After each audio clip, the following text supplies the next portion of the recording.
Hey everyone, and welcome back to Small Engine Edge. Today we're going to do something a little bit different. The delivery driver is off. He's in Myrtle Beach with his family, so I'm going to play delivery driver for the day. I'm going to take you through everything from start to finish of doing that and how we take care of those pickup and deliveries. If you haven't already seen our videos on why you should or shouldn't offer pickup and delivery and on tagging and tracking of equipment, check those out now. Otherwise, let's get right to the delivery driver day as soon as it gets a little bit lighter out so I can show those easily on camera. Don't forget to hit those like and subscribe buttons as we go along if you enjoy the content.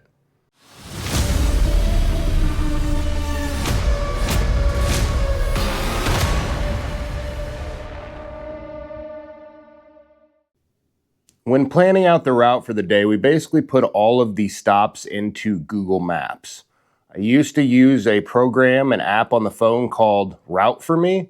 It worked extremely well for this because you could put more than 10 stops. The driver likes to just use Google Maps. He usually puts it into a couple different phones, and then we'll essentially figure out the different areas we're going to do stops at. So here I'll go south, pick up a couple. I think a couple of these are riding mowers, go back to the shop and drop.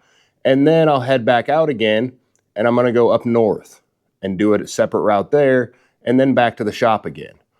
It's pretty easy if you break it up into different directions and come back, as long as there's not too many riders. If there's 4 riders up here, you're going to have to break that off somehow. Again, if you've got 20 or so stops, it's easy to just add one of those into the east or the west run. That's normally how we do it. We'll break it up into 3 or 4 different runs and kind of go off and chunk them off this direction, that direction. Whatever works best as far as the shortest route. You don't want to be driving all over the place, but sometimes it gets hectic, especially if it's an extremely long run. This one is pretty simple, pretty straightforward. It looks like a south and a north run, and that'll get us taken care of for the day. Before you get started and take off for the morning, make sure you have everything you need in the truck. Coffee, number one, you're going to need coffee. We always have a tire inflator on hand and a jump pack in case we need either one of those to get things onto the trailer easier.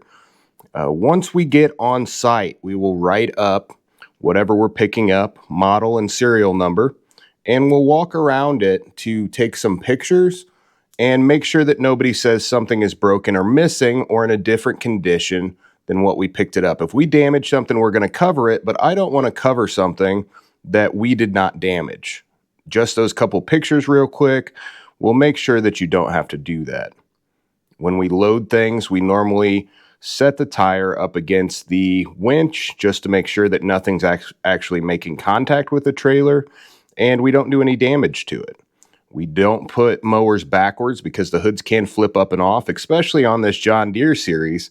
It's pretty, happened to me one time. But anyway, we tag the mowers and strap them up, off we are onto the next. When you get to different locations, many times you get there and you realize that what you're picking up isn't exactly as described. In this case, this mower was supposed to be here just for a tire that wouldn't air up at all. He said there was a huge hole in the sidewall. That's what it ends up being once we get it back to the shop, but it wouldn't take any air. So I didn't bother even trying to use the inflator on it or anything. He said he tried with an air compressor and it wouldn't accept air.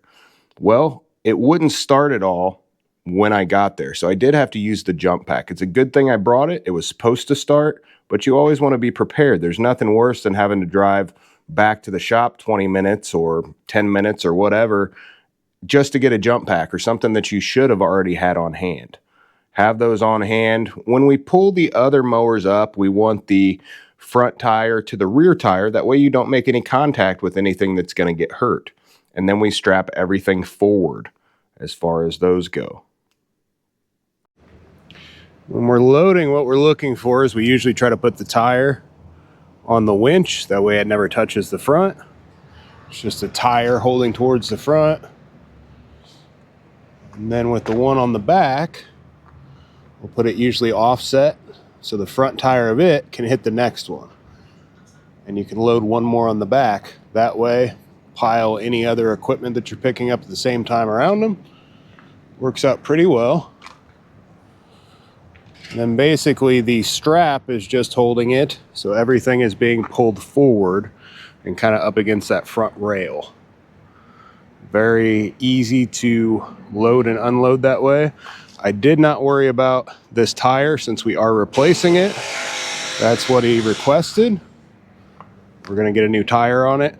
It's not off the rim completely, but it's not going to ruin the rim since it is driving on the tire when I drove it up here. Of course, this is just a tire issue is all he wants addressed, even though he's got a deck wheel on there. And we did have to jump start it with the jump pack just to get it onto the trailer. I'm going to unload these and we'll be on to the next leg of the run. These were the only ones south. We're going to head north next. When loading things, you want to load them in the order they're going to be dropped off. So whatever your last stop is what's going to go on first once you've figured that out. It makes it much easier if you do not have to shuffle through things back and forth to load and unload them.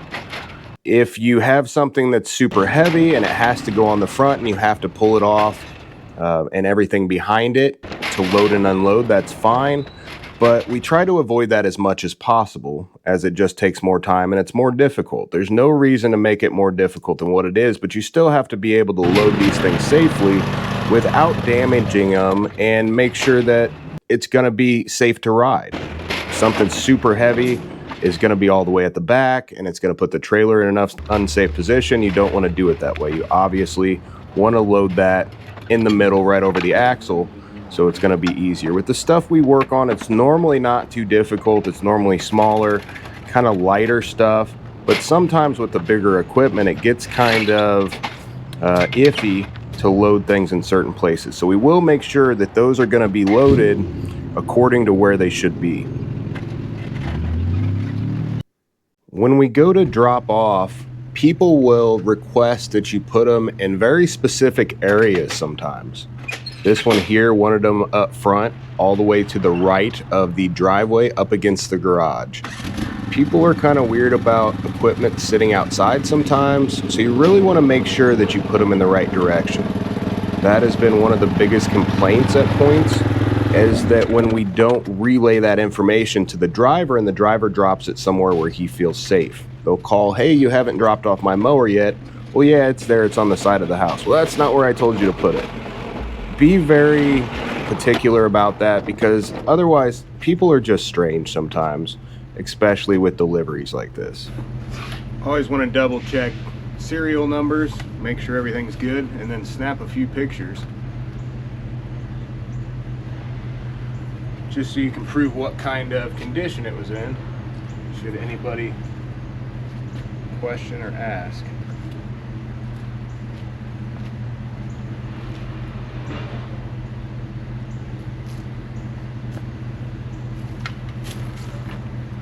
All good to go.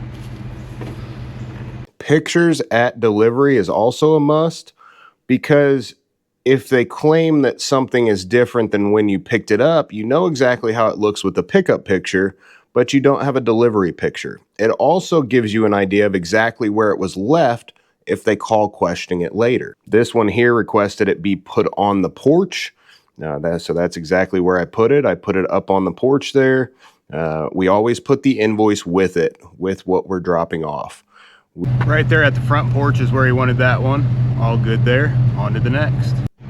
When you're strapping things, you always want to make sure that you strap them in a place that's not going to damage anything. So we go to the frame and to the corner of everything.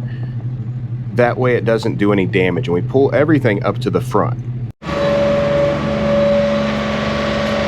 pit stop, get a little bit of gas. Got this one all taken off. Customer was here.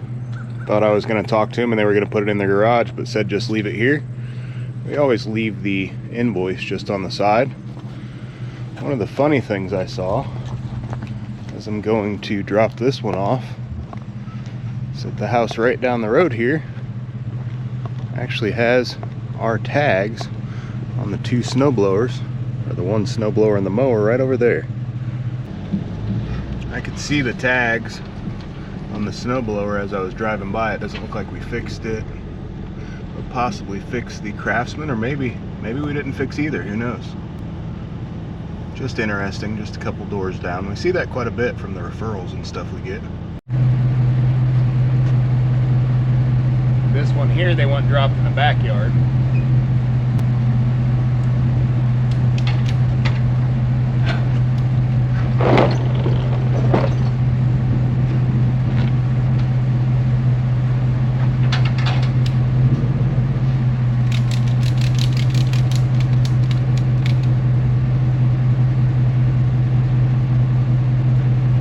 About lost a piece of the back. It wasn't secured for this crowd.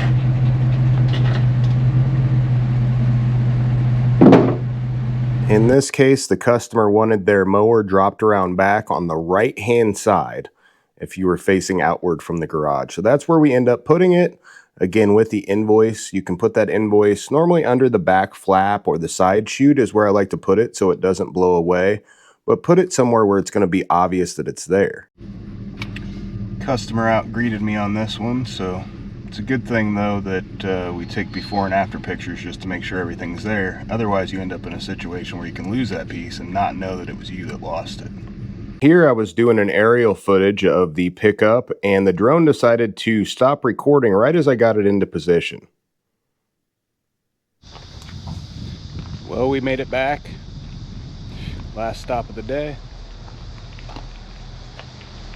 Hopefully this gives you a little bit of insight on how we do things out there with pickup and deliveries.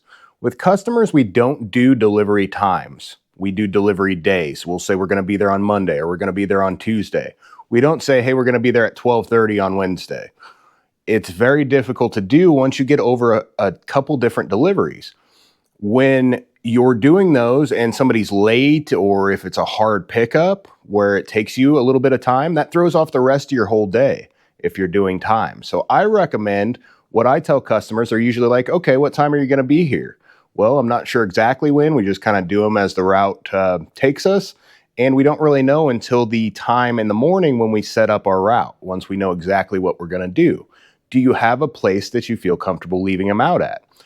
Almost everybody says yes. I'm like, hey, you can leave it in the backyard, inside your gate, and on the side of the house, in front of the house. It doesn't matter as long as there's a place you feel comfortable with. Almost everybody anymore, 90% of people, I would say, leave it out. There are a lot more people home ever since COVID. I see work from home people say, hey, yeah, I'll be here all day. Just let me know, shoot me a call or text first before you head this way, and I'll open the garage door. If that's the case, I usually try to call those people, not the stop before, but one stop before that when I'm leaving. So when I'm leaving to go to one stop and the stop that needs notified is the next one, that's when I'll call. That gives them anywhere between 15 minutes and a half an hour usually to prepare for us getting there. It makes it so everybody's kind of ready for that pickup or delivery. Customers will request many times that you are there, depending on the situation that they're there. They have anxiety about that, which is fine. But again, we don't do times.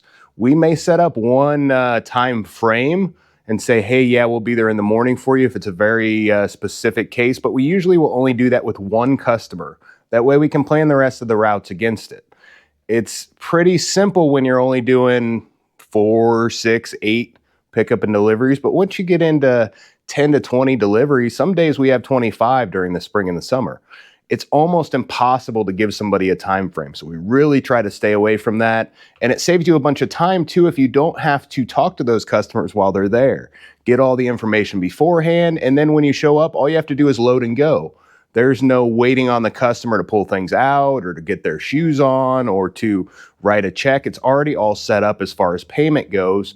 And all that information has already been relayed to the customer. Invoices left, and off you go. Quick and efficient, and it saves the business money, which ultimately makes you more money. Hopefully this has helped you out. Thanks for watching. Don't forget to hit those like and subscribe buttons if you enjoyed the content, and have a great rest of your day.